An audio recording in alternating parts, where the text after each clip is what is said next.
Nesse vídeo, vamos continuar falando sobre bioconstrução profissional.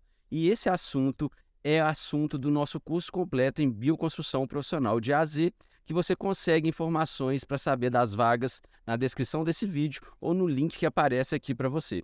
E se você não conhece uma bioconstrução profissional, eu vou fazer um tour para você aqui na minha casa. A minha casa tem mais ou menos uns 10 anos de construção e eu executei a bioconstrução de maneira profissional. Eu sou arquiteto de formação, especialista e um dos pioneiros em bioconstrução no Brasil, junto com meu sócio Bruno Azevedo, aqui na Biohabitat, e vou mostrar para vocês o que é realmente uma bioconstrução profissional. Lembrando que bioconstrução não é só fazer obra, são soluções que a gente materializa no processo construtivo para que a gente tenha uma casa, uma edificação sustentável e saudável depois da obra pronta. Tem muita gente que acha que bioconstrução é só fazer obra e não é isso. Bioconstrução são um conjunto de técnicas e soluções para você materializar um projeto, um planejamento de uma edificação que vai ter uma operação saudável e sustentável. O que é uma operação? O tempo de uso da edificação depois que ela está pronta e edificada. Então vem comigo que eu vou te mostrar e fazer um tour para você aqui na minha casa de bioconstrução. Primeiro eu estou mostrando para vocês aqui a fachada da casa. Essa fachada foi executada com a técnica do hiperadobe ou terra ensacada. São sacos cheios de uma terra apropriada. Aqui em casa foi uma terra argilosa corrigida com areia e a gente faz o enchimento desses sacos sobrepondo uns aos outros para que eles conformem então essas paredes que são estruturais. O que significa isso? Paredes estruturais são aquelas paredes que aguentam, que suportam o peso da cobertura. Aqui você pode ver que eu usei manilhas que são normalmente usadas em esgoto para fazer essas janelas aqui com a terra ensacada. Essa também é uma janela, também o que eu usei uma manilha para fazer a esquadria da janela com terra ensacada por cima dela e envolvendo essa manilha que conformou então a janela aqui da minha sala. Olha lá, aqui também a mesma coisa. Aqui vocês estão vendo as voltinhas do saco que você pode deixar dessa maneira ou você pode compactar elas para que elas fiquem mais assim retinhas e aplainadas. Olha lá, ali a gente tem um muro de terra ensacada também.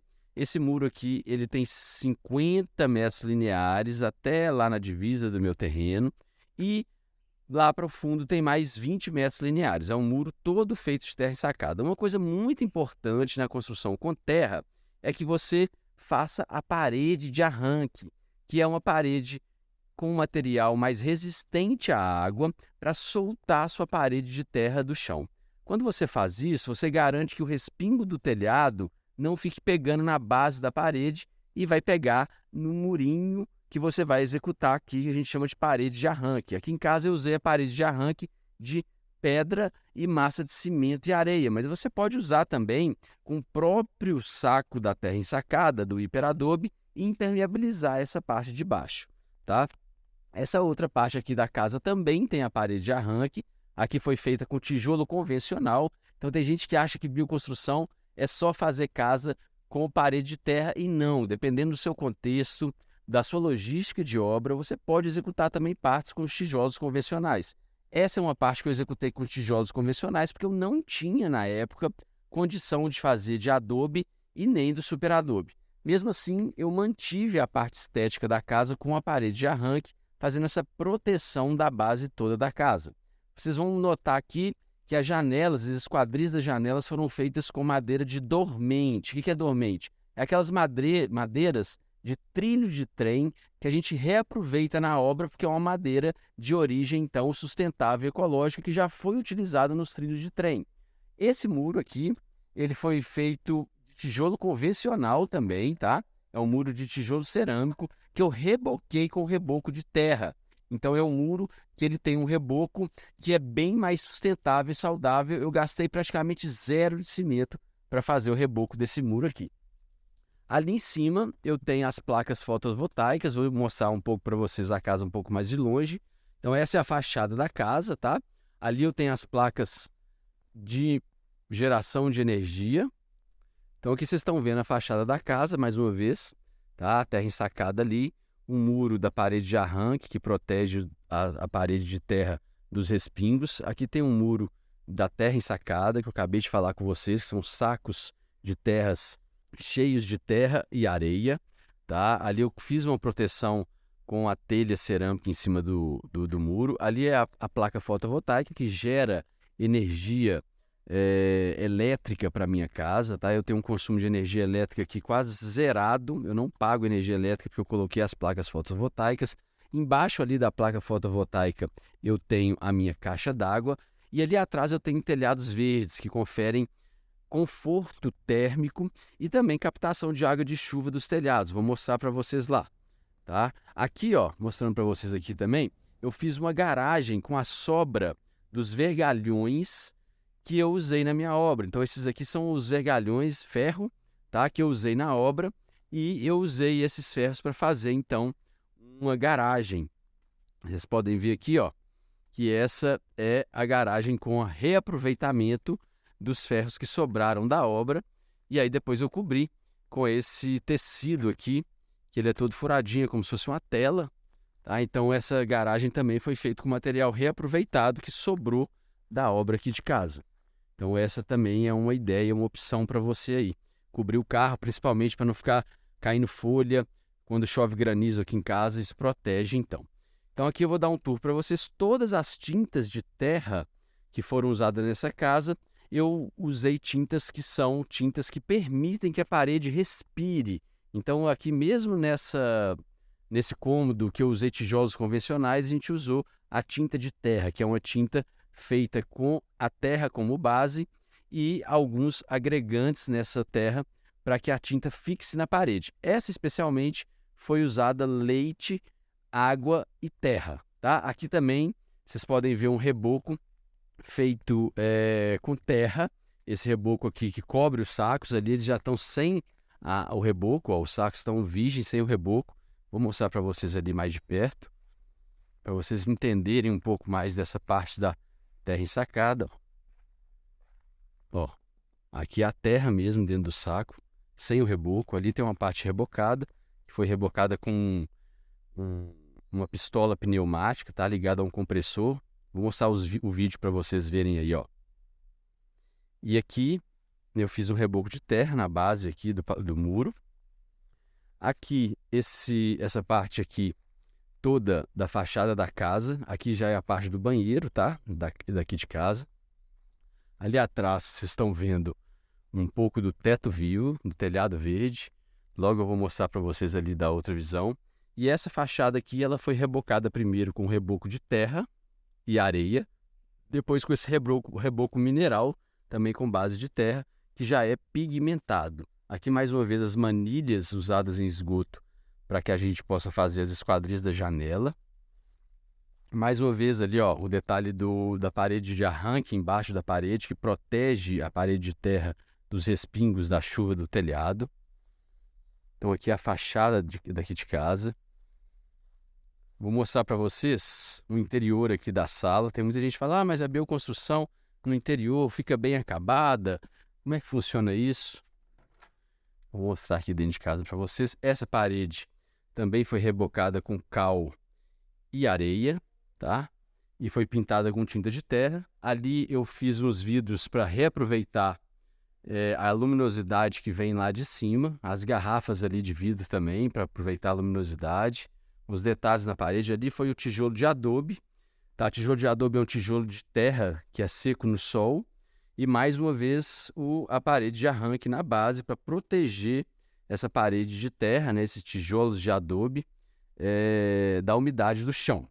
Aqui mais uma vez as esquadrias das portas e janelas feitas com o dormente. Aqui vocês podem ver também o tijolo de adobe nessa parede de cá. Tá? Esse tijolo de adobe é o tijolo de barro seco no sol.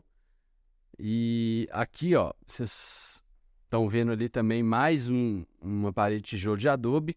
E aqui a parede de terra ensacada, vista pelo lado de dentro, rebocada também.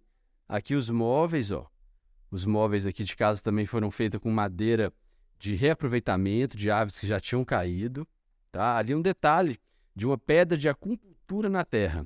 A gente faz o mapeamento dos veios subterrâneos de água e dos meridianos de energia geomagnéticos da Terra e coloca uma pedra de acupuntura, igual a gente faz nas pessoas, a gente faz uma pedra de acupuntura na Terra. Aqui eu vou mostrar para vocês, muita gente, aqui também tem umas garrafas para aproveitar a luminosidade no fim desse corredor aqui. Tem algumas garrafas aqui também, que dá para esse quarto de hóspede. Deixa eu mostrar aqui o banheiro para vocês. Muita gente pergunta, pode fazer banheiro com as paredes de terra? Esse meu banheiro aqui todo é feito com terra ensacada.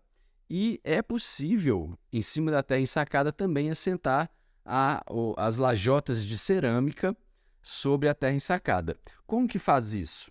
Na terra ensacada, a gente já tem o saco, aquela malha que fica sobre a terra ensacada, que permite que você faça um chapisco e já use a argamassa de assentamento de cerâmica sobre diretamente a parede de terra ensacada, tá?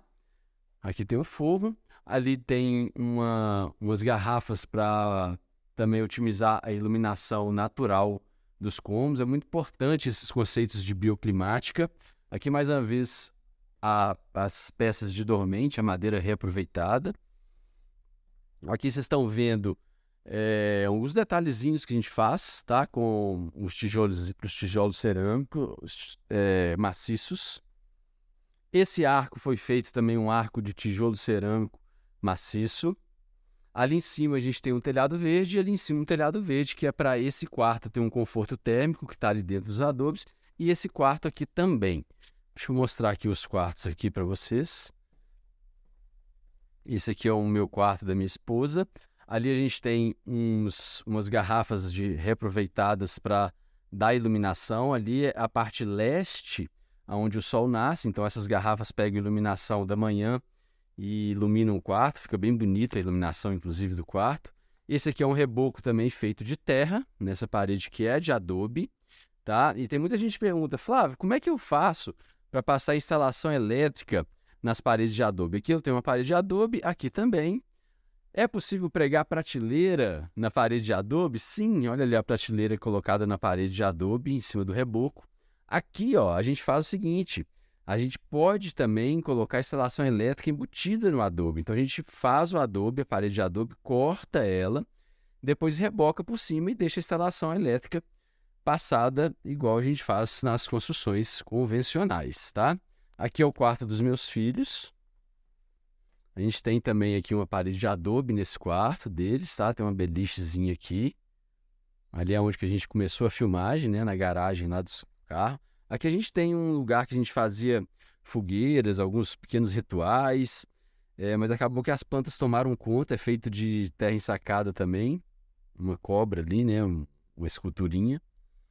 Vou mostrar para vocês agora ali atrás o sistema de saneamento e também a varanda que eu fiz usando bambu. Bambu também é um material super sustentável, porque cada vara de bambu cresce e você tem a possibilidade de não precisar de cortar o bambuzal todo para usar cada vara, e que você corta uma vara e as varas podem crescendo e você reaproveitar. Cada vez que você poda o bambuzal, ele vai dando mais varas e você pode então usar as outras varas. Aqui é a parte de fora do quarto lá que eu mostrei para vocês lá de dentro. Aqui o sol nasce. Ao muro de hiperadobe, né, que eu falei com vocês da terra ensacada, ele pega aqueles 50 metros lineares que vem de lá e faz esse retorno aqui.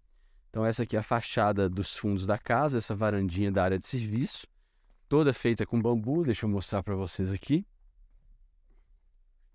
Olha, toda essa parte aqui é feita com bambu. Os pilares de bambu é muito importante vocês soltarem ele do chão. Tem um apoio, então essa base é uma base de concreto, tá? Onde a gente tem umas ferragens que saem lá de dentro do pilar. E aí a gente enche o bambu pelo aquele furinho que tem ali, ó. Deixa eu mostrar para vocês. Para ele colar então nessa base de concreto armado que tem umas ferragens aqui. Por aqui a gente faz um furo, enche o bambu ali até essa parte do primeiro gomo aqui de concreto e aí fica grudado aí na base. Mais uma vez, importante ali a parede de arranque das paredes de terra, ali são os tijolos de adobe. O bambu, ele é um material que trabalha e ele pode dar algumas trincas, então a gente considera sempre essas braçadeiras aqui, tá? É importante essas braçadeiras no bambu. Aqui a gente usa o bambu Filostax, que é o mais fininho para fazer os caibros, e essas peças mais robustas são feitas de bambu gigante, que é tratado aqui em casa mesmo, com uma pulverização no interior de cada cômodo de 200 ml de uma solução de octoborato tetrahidratado com água, de 1 para 200, tá? 1 de octoborato e 200 de água, essa é a proporção. Ali vocês estão vendo o outro quarto de hóspede, que é feito de adobe também, tá? Olha aí os bambus. Aqui vocês estão vendo a minha horta, ela está na entre safra, mas eu tenho ali taioba, eu tenho orégano, tenho manjericão, já produzi muita coisa nessa horta e ela é automaticamente irrigada pelo sistema de saneamento, onde naquele tubo branco ali tem o tanque séptico, depois passa para um filtro anaeróbio e do filtro anaeróbio vem para essa caixa de distribuição para as valas de infiltração, que é um sistema de disposição e tratamento final dos efluentes, dos esgotos líquidos, que vão irrigar automaticamente a minha horta aqui. Então tudo é pensado para que a gente não tenha nenhum desperdício e que um esgoto, por exemplo, que poderia ser um problema, passe a ser uma solução. Aqui a gente está vendo aqui então a fachada dos fundos da casa. Aqui tem o telhado verde, tá? o telhado vegetado.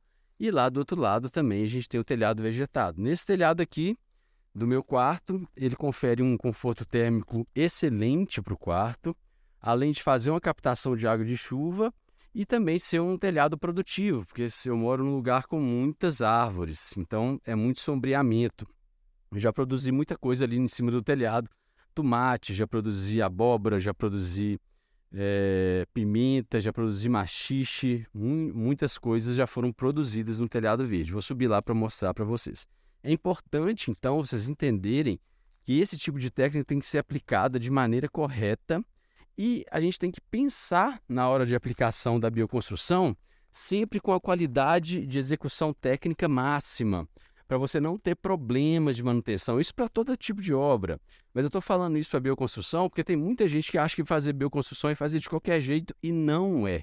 Bioconstrução também é construir de maneira segura, fazer as coisas de maneira correta, usar os materiais naturais como o bambu, como a terra, de maneira correta e contando com a experiência, com a assessoria de quem já faz isso. A gente faz 20 anos isso na Biohabitat e cada dia mais a gente está aprendendo e executando obras de maneira ecológica e sustentável. Vou mostrar para vocês o telhado verde. Aqui em casa também eu tenho a captação da água da chuva dos telhados. E aqui eu tenho um telhado verde, a gente tem essa tábua aqui da beirada, que confere a altura do substrato, né? Aqui tem 25 centímetros de substrato aqui em cima. E olha só, o telhado verde. Hoje eu não estou usando o telhado verde para produção de alimento, mas eu já usei muito o telhado verde para produção de alimento. Aqui estão as placas fotovoltaicas, tá? Que produzem energia aqui de casa. E aqui vocês estão vendo então o telhado verde, aí cheio de vegetação, de plantas. E é muito importante fazer o telhado verde de maneira correta também. Porque se fizer o telhado verde com impermeabilização que não é anti-raiz, você vai ter problema porque as raízes das plantas são muito invasivas e elas acabam furando uma impermeabilização que não é adequada.